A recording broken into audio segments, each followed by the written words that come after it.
This is a very special episode of Instant Classics because we are welcoming our first guest on the show who got in touch with the podcast after she'd listened to our episode, What's Under the Toga?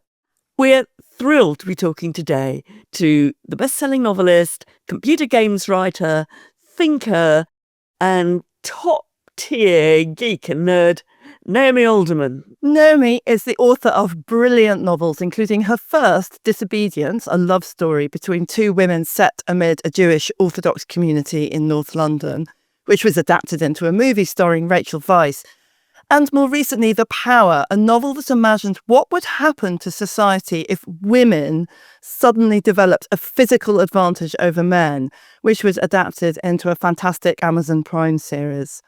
Her most recent novel was The Future, about a group of tech billionaires and what they get up to when they think the end of the world is upon them. These are real page-turning novels that are also super smart and grapple with some big questions about power, about politics, and about technology. Some of the ideas that came out of The Future, she's also addressed in a series of essays for the BBC, The Third Information Crisis, which she has adapted into a new work of non-fiction published this autumn called Don't Burn Anyone at the Stake Today. Naomi is also a games writer and, for example, co-created the running app Zombies Run, which gamifies slogging round the park. But the reason Naomi got in touch with Instant Classics is that alongside all of this, she is a classicist. She did her classics BA in her 40s with the Open University, and she's just finished her classics MA in her 50s. And recently, she's been researching women wearing the toga in ancient Rome. And when we touched on that in our episode on the toga, admitting we found it a little baffling, that's when Naomi wrote to us. Yes, she very politely didn't say we'd made a complete mess of it. So in this episode, we hope that she's going to help us shed a bit more light on why and when women wore togas in Rome, as well as talking a bit about her work as a writer, why she decided to take on classics in a degree, and how that feeds into her creative life in general. This is Instant Classics, the podcast that uncovers the ancient stories still shaping the world today. I'm Mary Beard. And I'm Charlotte Higgins. Each week we dive into the myths, the dramas and the characters of the classical world to discover what they still mean to us now. This episode is Under the Toga, Part 2 and improved with Naomi Alderman.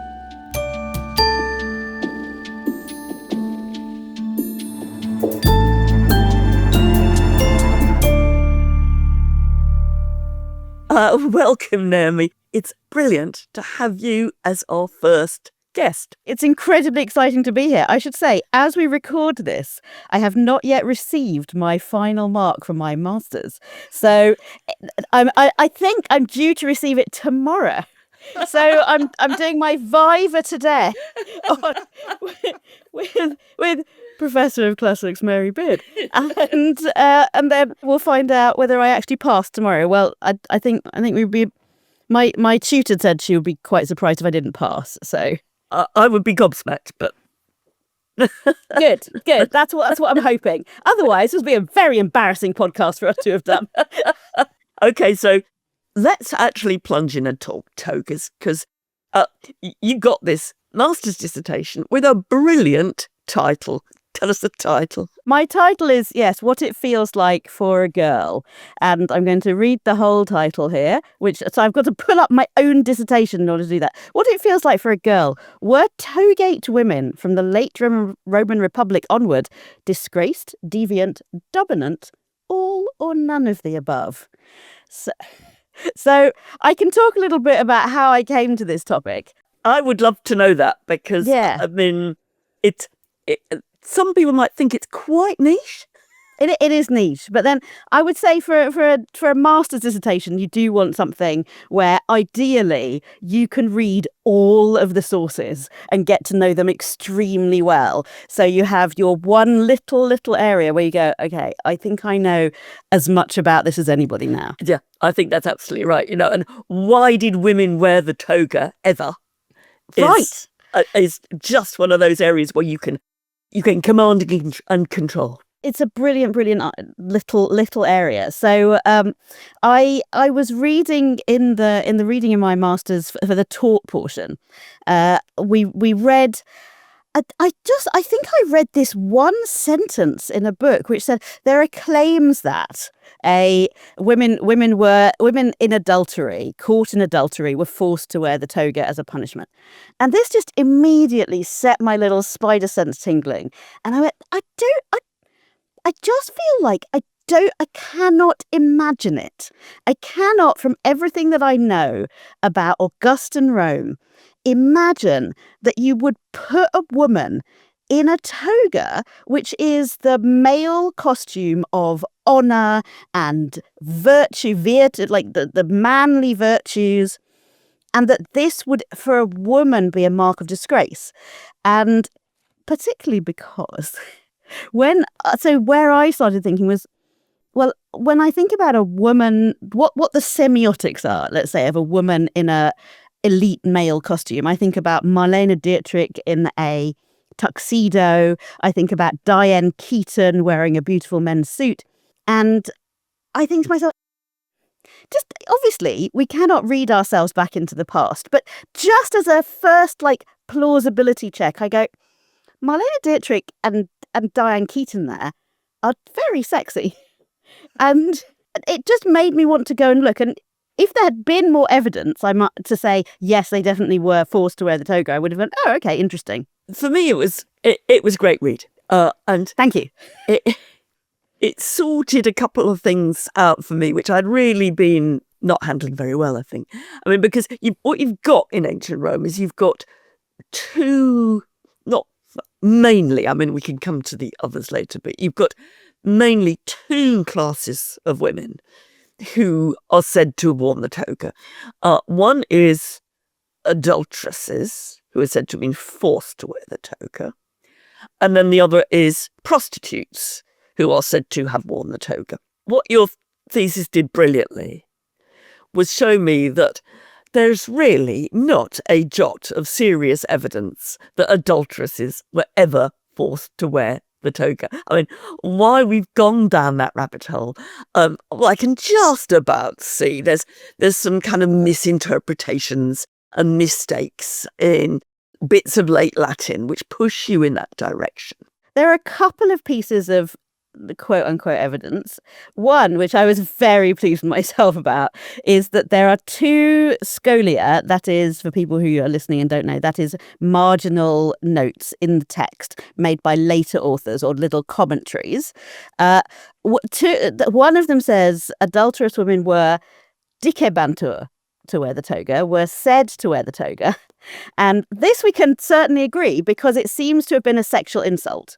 So to say that an adulterous woman wore the toga was as if to say, oh, you're I don't know how we feel about language here, but you're just a whore. And then the second, which is almost identical, the phrase in another scholion, is that adulterous women cogebantur, to wear the toga, which can mean forced. But listen, Mary and Charlotte, you all know this better than I. My understanding is cogebantur has more of a feeling of were herded together. So rather than a word that you might tend to use. So I looked at this and I was like, a beetle has eaten this bit of scholia and somebody has done it. Or somebody was copying it down quickly and copied the words a bit wrong. Or somebody couldn't read something because it doesn't make sense. Yes. So we've got this one little bit of late marginalia that, basically is made a mistake, I think. It is, not all things that late classical writers write down are true. And this is the one bit of evidence, and 99.9% certainly it's just wrong, right? So I think it's great to be able to get rid of the adulteresses out of this picture. but what then about the other class are the prostitutes? Now, what's up with prostitutes being said to wear the toga? Okay, so for that, there is more evidence. There's a passage in Horace where he talks about a girl in a toga who might have as good a leg as a woman as a matron wearing her jewels, and she's showing her wares, displaying her wares openly in the marketplace. It is a particularly filthy bit of Horace. I have to, a health warning here. I should just buzz in and say that's the 1st century CE poet of the Augustan age, Horace. Yes. And we should also say every single one of these references is filth. It's I mean, this is another reason to choose this as a topic. It's hilarious. But I think there are a few references, and each one you go, oh, this is something very sexually illicit. And so by the end of my thesis, which we'll go into at some point, I have some like weird suggestions, but I don't think we can really know for sure. We can say Horace, the poet, is seeing an attractive girl in the marketplace selling herself openly, and she's wearing a toga. And I don't think it's a joke that she said. It's not. Nothing in the text indicates that. So we can get, okay, something's going on. One bit that I really loved and I hadn't seen before was the idea of, okay, why might a prostitute wear a toga? Well, very, very convenient garment if you want a bit of quick sex round the corner, because you don't have to unbutton anything. You can just open it, right? I thought so practicality there, and I mean, I found myself thinking, yeah. I mean, for that reason alone, and there's so I'll talk about another good piece of evidence. I think it's interesting. So in Marshall, the satirist, has a little line where he says, "This woman is known to be an adulteress, yet you send her gifts of beautiful gowns. If you want to send her an appropriate present, what should you send her? A toga." All right, so. We need to be a little bit attentive to the literary qualities of Marshall here, where people who have not been so attentive have read that and gone, oh, because an adulteress is forced to wear a toga, and get, no, that is exactly what it does not mean.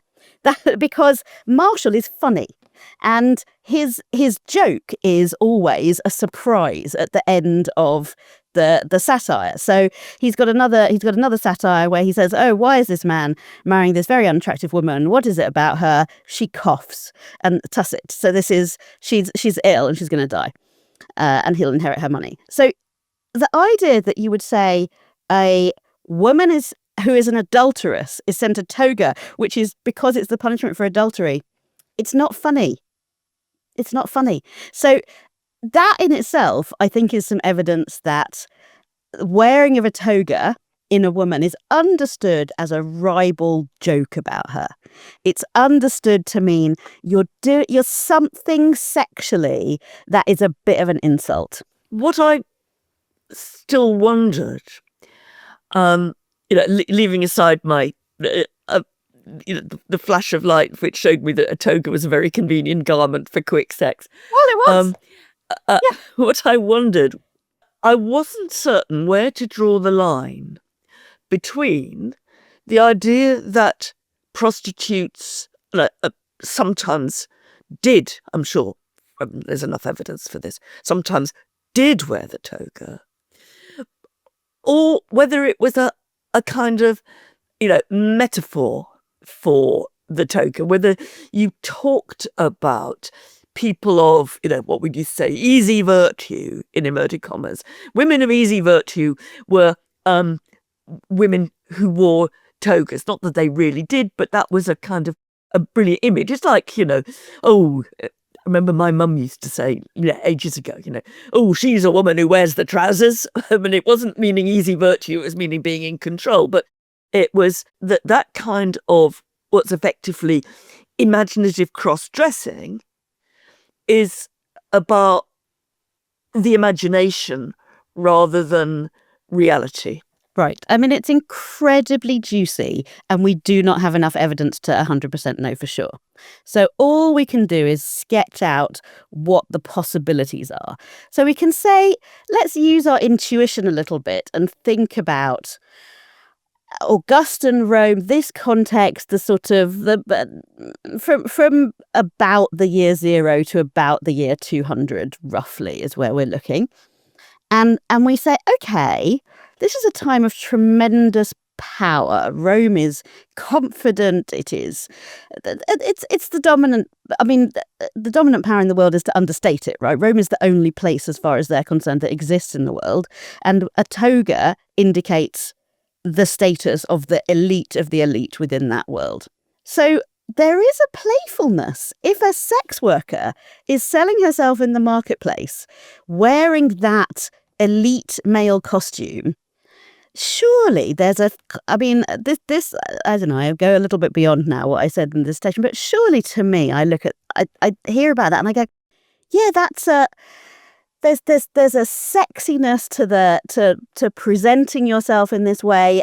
Maybe a woman looks like a young man, and so she's presenting herself as an elite young man, which, as we know, in Roman society, certainly absolutely no problem whatsoever with gay sex between men. The disgrace would be if you were known to enjoy receiving rather than penetrating. Am I allowed to say that? You sure are.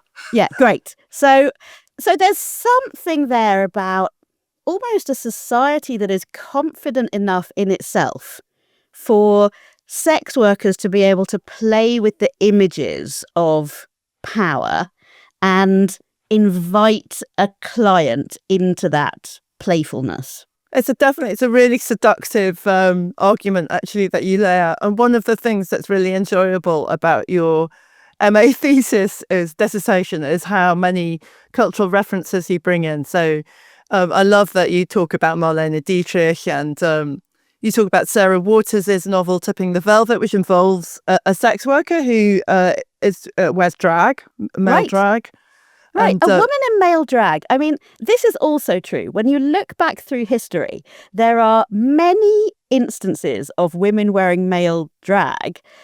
And in each instance, across history, as far as I can tell, there's a kind of general puzzlement. What was this about? Maybe she was forced into it. So obviously, Sarah Waters would point out to us that this is often a way of saying that you are lesbian, and that's also potentially something that was going on. I mean, we can't know. All I can do is say, these are some possibilities to expand our ideas of what might have been going on.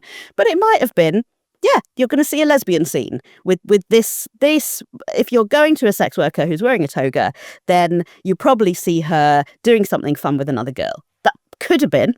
I also enjoyed, Naomi, the way you brought in, at a certain point, you mentioned that you come from a community, an Orthodox Jewish community, where forms of dress for women are kind of mandated or strongly advised, and you kind of know that world of policing women's, if I can use that rather freighted term, if you don't mind, or controlling, in a sense, women's clothing. How did that inform things for you? Right. So it's incredibly interesting to notice. And I think this is one of the beautiful things about studying classics. You have to notice where your instincts come from, because we're always working with the lacunae, the holes, as well as the text. And so it's really important to be able to say, I have these instincts because I come from the Orthodox Jewish community, where the Orthodox Jewish community has very strict rules about what respectable women wear. So there must be a skirt that goes well below the knee. Your elbows must be covered. Can't see the collarbone. These are very well accepted rules. A married woman must always cover her hair. The Orthodox Jewish world, I mean, it's funny. When I say to Orthodox Jewish people, oh, and people say that adulterous women were forced to wear the toga, they laugh at me, because it's sort of obvious in that world that the last thing you do if you're concerned with respectability is to make laws about what non-respectable women should wear. I thought that was a really great bit in your dissertation. That actually mostly And I think we can think of this, outside the Orthodox Jewish community, that the idea that you force people who have done wrong to wear something that will mark them out as wrongdoers. That very widely the laws of respectability and fashion clothe the respectable in a particular uniform, not the non-respectable. And that I just thought, right, that was a kind of light bulb moment for me. That's a really smart point. And I think on that note, let's take a quick break here. And after the break, we'll talk to Naomi a little bit more about why on earth, in the middle of this amazing best-selling literary career, she's taken a bunch of time to do not 1, but 2 degrees in our favourite subject, classics.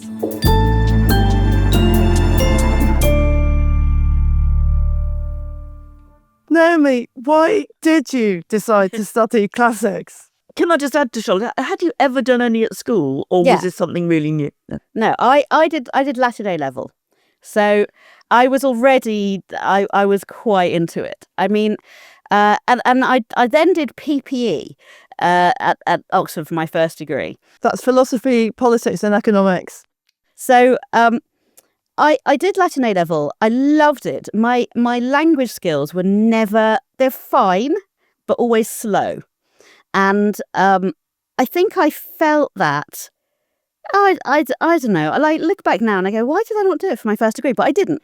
But I was always, I was just enticed by it. I felt I really, really loved Ovid when I studied him. And this is the poet. This is the author of the Metamorphoses of 1st century CE. Great poet of love elegy and the mythological epic, the Metamorphoses. Fantastic, playful, enjoyable poet. Yes, and on another occasion we can do an hour on was Ovid a woman hater or a feminist or both or neither. I think that's a great topic. $64,000 question. Is he sending up misogynists or is he a misogynist? For me, I read the Heroides and I thought, what modern... So this is a book where Ovid tells the stories of mythology from the Roman world purely from the perspective of women. And I thought, who has done that in my world? Who has sat down, and rewritten the stories of our mythology purely from the women's perspectives? And I thought, no one has done that. So I always had a real love for Ovid. And growing up an Orthodox Jew, my Hebrew is very good. I went to a primary school where we did half the lessons of the day in Hebrew. I could read the Bible easily in biblical Hebrew. And it gives you such an understanding of the world and a mastery of, coming from a fundamentalist community, which, to be fair, the community I come from is not as fundamentalist as many. But coming from that world, just to be able to have that mastery of the text gives you a real power and understanding of everything that's happening around you. And, you hear people say this thing, people say online, oh, how often do you think about the Roman Empire? As if it's a joke. And, not for us. I think about it more often than is comfortable, but there we go. All the time. Yes, Listen, as a Jewish person, I look at the existence of the Pope in Rome speaking Latin and I go, do you not understand we're still living inside the Roman Empire to some degree? Like we're still within this is the reason that people speak Spanish in Latin America is because of the Romance languages from the Roman Empire. So I think always felt like I wanted to go back and learn more.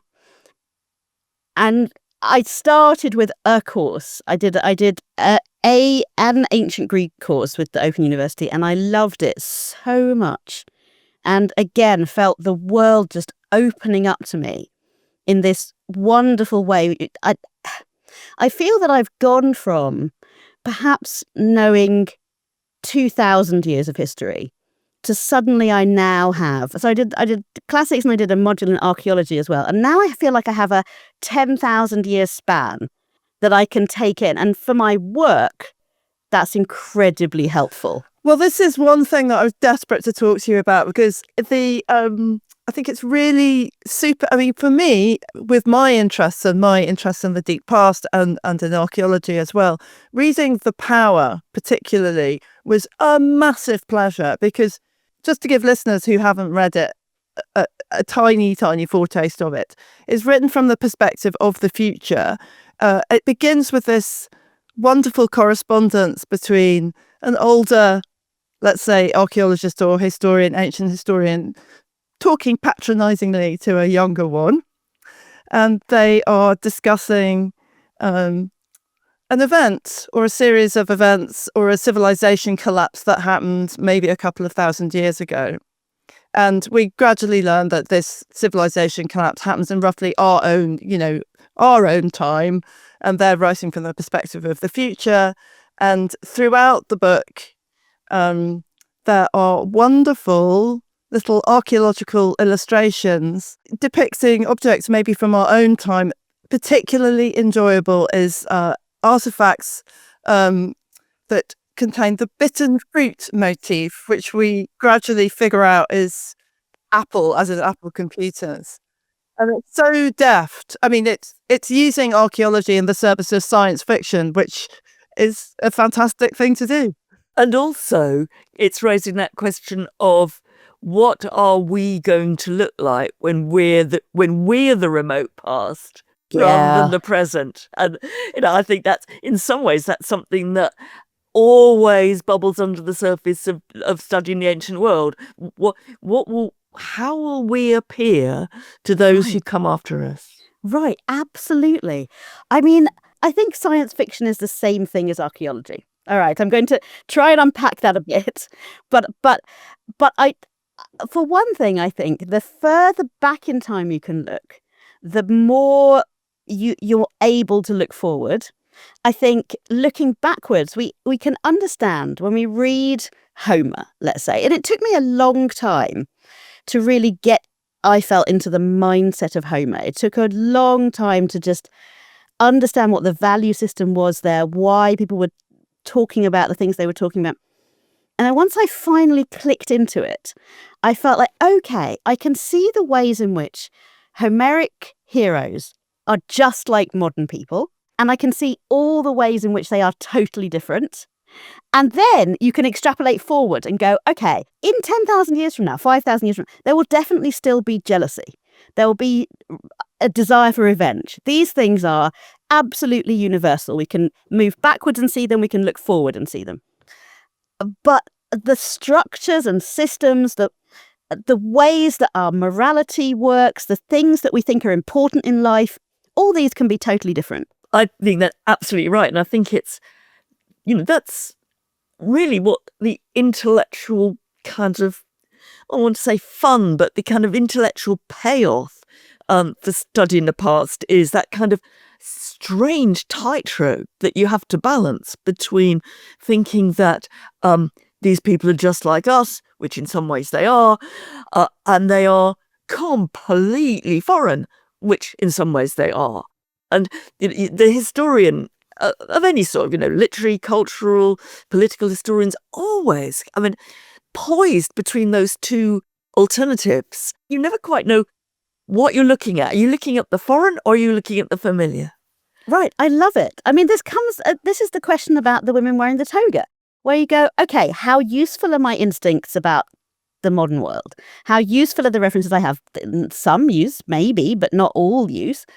How much can I place myself empathetically into the past?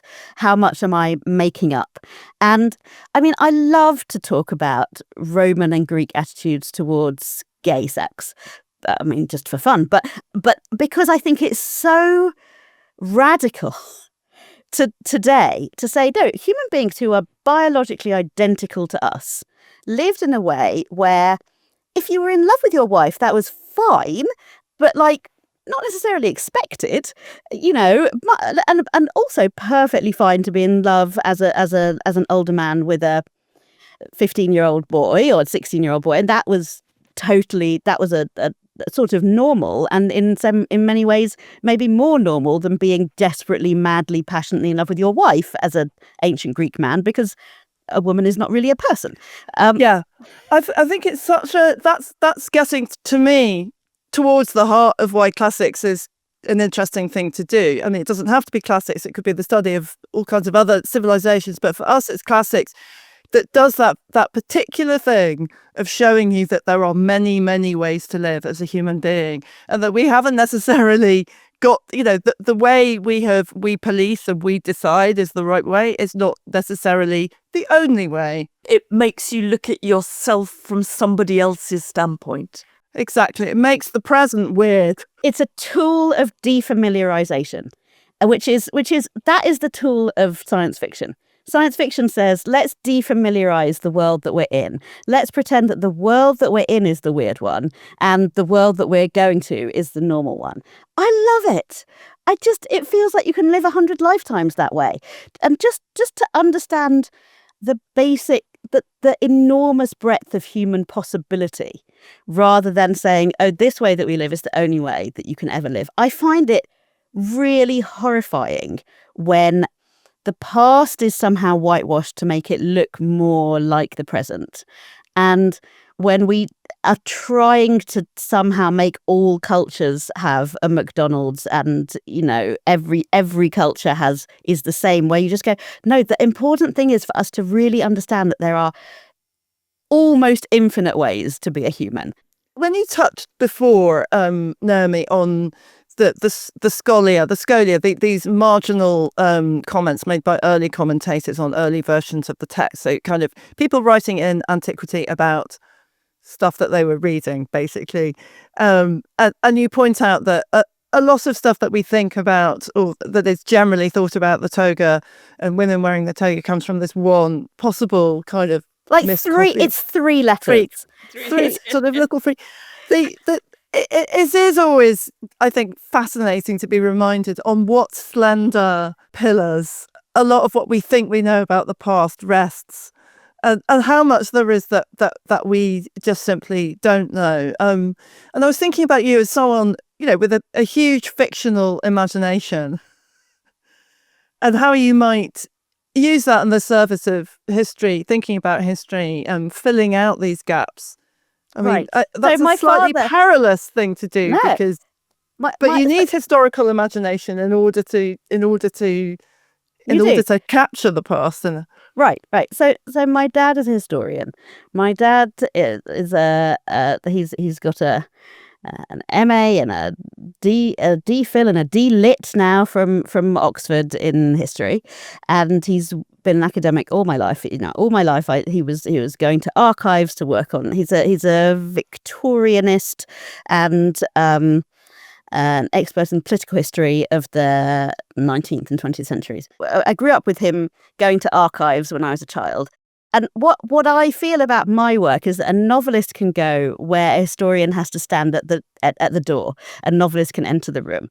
So this is, what Hilary Mantel says about writing her historical fiction. You find out everything you possibly can, even onto what the wallpaper looked like. But nobody can tell you the part. There are so many parts missing that almost the parts that are missing are the whole of it, and it's just held together with a very fine lacework of facts, and I love it. There are these questions where you say, okay, well, what was this person thinking as they made that decision?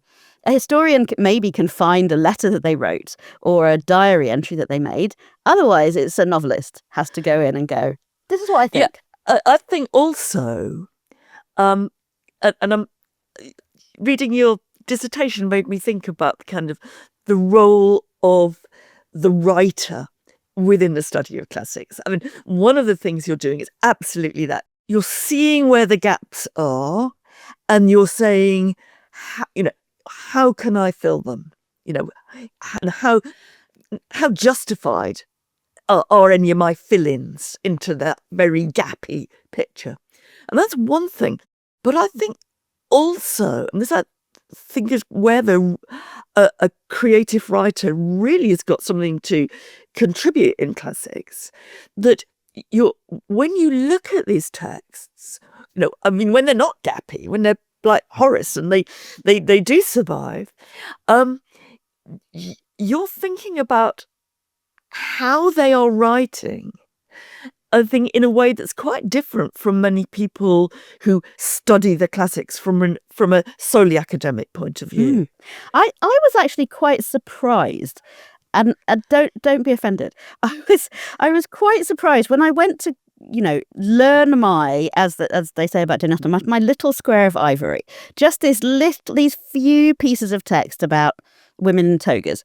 I was quite surprised by how little literary feeling for the text I saw in the notes. So when I say, look, Marshall is funny, and therefore, if he said this, it's a joke. You cannot just ploddingly treat this as if Marshall is giving you an interesting piece of historical facting. That's absolutely spot on, and it reminds me of the one word I really, really hate in classical scholarship, or two words, I suppose: the sources. So because that suggests, that we now look at these ancient writers solely from the point of view of what they can tell us about what we want to know. Right? So do the sources say that? What do you find in the sources? And, when I was teaching undergraduates, I was always wanting to cross out, when you used to actually write on essays, wanted to cross out the word the sources and say ancient writers. Because otherwise it looks as if the only point of being Horace or Sulpicia or Tacitus was to service us in some way. And it kind of gets the priorities wrong. You have to say, what are they saying? Not what can we get out of them? Yes. Given that they didn't know we were coming, that's right. Yes. What were they actually up to for themselves and for the people around them? Who were their imagined readers? I think for Ovid sometimes, this is one of the reasons I love him. For Ovid, you can see him, I think, sometimes looking at the future. You can just see him going, in the same way that you see Shakespeare saying, "So long live this." Yes, where you see him going, I think my verse is going to last forever, and I'm talking to history. Yeah, and Thucydides, a possession for all time. His history is a possession for all time. And yet we also know that Thucydides couldn't possibly have known what a possession for all time was. Right. Yeah, exactly. Yeah. That's the Greek. That's the Greek historian just cutting in again with my sad little explanations. Yes. But yes, or Horace again with his build, talking about his poetry is building a monument mightier than bronze. Sometimes they need. Sometimes you feel like, I mean, this is a whole separate podcast, but I think when Ovid is writing his poetry from exile, he's writing with one eye on us, going, I don't believe Augustus is going to do anything, but I do believe that history will judge him for not bringing me home. But anyway, that's my little theory. It's wonderful, and when you think of it like that, it's both remarkably arrogant and it turned out totally spot on. I bet there were loads of poets writing, I am writing poems for eternity, and we have absolutely none of them, and they've all been lost into the sands of time. I mean, this is a great question. If you could bring something back, what would you like to bring back? Like, if you could reach back and they can just tomorrow, they'll find a full 20 pages in Oxyrhynchus for you. I've got the instant answer to that. I'm going to go for the memoirs of the Emperor Nero's mother, Agrippina, because we know she wrote her autobiography, and we know that some writers had seen it because they refer back to it. But the idea of seeing what Nero's mum had to say, that's what I'd like to know. For me, it's a no-brainer. It's like the remaining 8.5 rolls or whatever it was of Sappho, because I think I mean, we want all these we've only things, got obviously, fragments but of yeah. Sappho, but she was very prolific. And I think if we had that, it would not only be we would have a load of amazing poetry, but also it would open up so much more about later Latin literature because they're all obsessed by her and they're referring to her. But we'd lose the wonderful fragmentariness of No, it. you mustn't fall in love with the fragmentariness. You're not allowed to fall in love with the whiteness of the statues. You've got to say this is we're only entering into a part. All right, I'm going to do mine. I have a few, but if I could just pick one, I want the satire play that goes with the Oresteia. So this is a literary wish. So the Oresteia is the only complete set of 3 Greek tragic plays we have that work together as a 3, and we can see how they play on each other and the themes return. But we know that each of these Greek tragic plays also had a sort of phallic comedy at the end. And I'm desperate to know what you put at the end of the Oresteia, where you are, what comes next? Because as we know from everything we've ever read, the last chapter of a novel is actually very important in order to understanding how the whole thing fits together.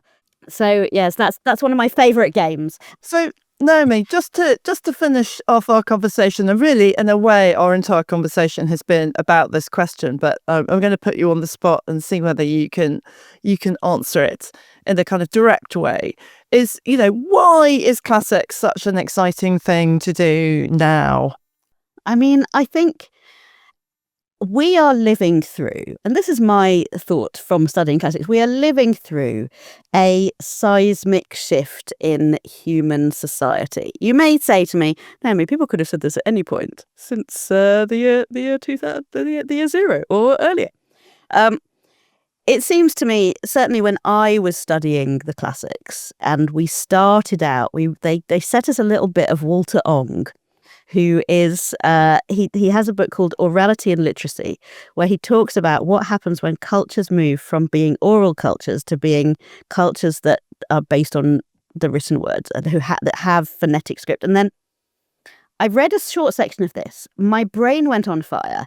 I went to find the rest of it. He is writing about the ways that we are psychologically changed by the technologies around us.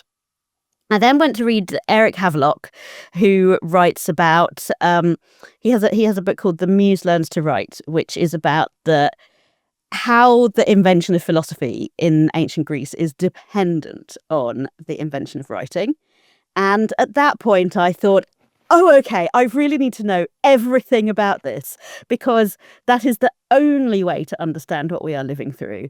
It's the only way to understand what the internet is, where the future might be going. It is the only way to get out of this mindset of all changes, this technological change is wonderful, Pollyanna, or it's all terrible, no, it's all killing us all and it's a disaster. And just to have a sense of the large span of history, of the things that will always be true of human beings and the ways in which we are radically changed by the society and the technology, the cultures that we happen to live around. Fundamentally, I mean, I know this is very personal. I find it incredibly comforting. I find that the knowledge of how many different ways humans have lived and how many things we've been through, I find it really reassuring. It's very easy to feel that if a way of life that you grew up with is going away, that everything is over, this is a terrible disaster, instead of saying, this is always happening. Change is the only constant. Somebody has struggled with this before, and seeing those early Greek and Roman writers actually facing that kind of sense of what is it to argue in text? What is a text? And it's seismic, the kind of revolution that's going on then. And I too find that quite comforting. Yeah, I think there's a tendency to treat people from the past as if they weren't real compared to us. And the more you read classical work, the more you can absolutely see they are 100% real. They are just like us. If we think it is bad to live in the world of Elon Musk, imagine what it was like to live in the world of Caligula. And I find that actually tremendously reassuring. You know, there's also a tendency to feel that whatever we're living through is the worst it's ever been, and go, no, it's been a lot worse than this. On that incredibly uplifting point. I find that quite uplifting. I really do. I find It's been worse than this. It's been worse than this, and people still wrote literature and loved their children and read fiction and went for walks and enjoyed a nice piece of cheese. And all of these things have been happening for thousands of years, and no particular bad ruler has ever been able to stop it. Well, that is, I think, an uplifting point. And I just want to thank you so much, Naomi, for being our first ever guest on Instant Classics. Thank you so much for getting in touch with us. A real honour. As ever, we want to know your thoughts and comments, ideas, questions. And so if you have them, please do send them to us at instantclassicspod@gmail.com or on our social media at instantclassicspod. Bye. Bye.